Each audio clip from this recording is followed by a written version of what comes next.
Happy Rakshabandhan. Good morning. Pravin Joshi. બે મસ્ત નાટકના jokes. જૂના જમાનાની વાત છે. નાટક કંપનીઓ આવતી હતી, ગામમાં નાટક કરે. એક ગામમાં નાટક ચાલતું હતું.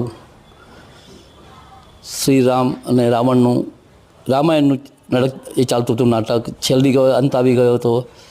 રાવણે મરવાનું હતું. રામે તીર પર તીર ચલાવતા હતા.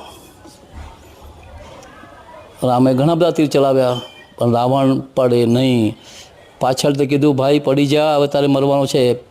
પેલો કહે, હું નહીં મરીશ, આ મારા સસરાનું કામ છે, મારું અપમાન થાય, મને નહીં પરવડે. દોસ્ત ડાયરેક્ટર હોશિયાર હતો, એને અડધો પડદો બંધ કરીને ધડામ દઈને અવાજ કરીને રાવણ મરી ગયો એવી કલ્પના કરી લીધી.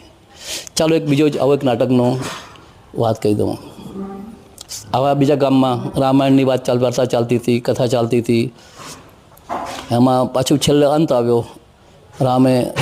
રાવણને મારવાનો હતો. રામ તીર પર તીર છોડે, સર્પાસ્ત્ર, અગ્નિઅસ્ત્ર, આસ્ત્ર, તેસ્ત્ર.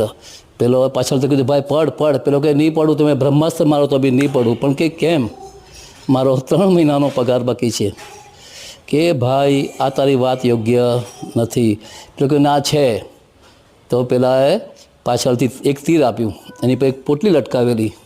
રામે કીધું, લે આ તારું પગાર અસ્ત્ર, આ તારું પગારનું અસ્ત્ર. ધડામ દે રાવણ મરી ગયો. વાત પૂરી થઈ. આશા રાખું મજા આવી હશે. Nice time buddies. સિયા.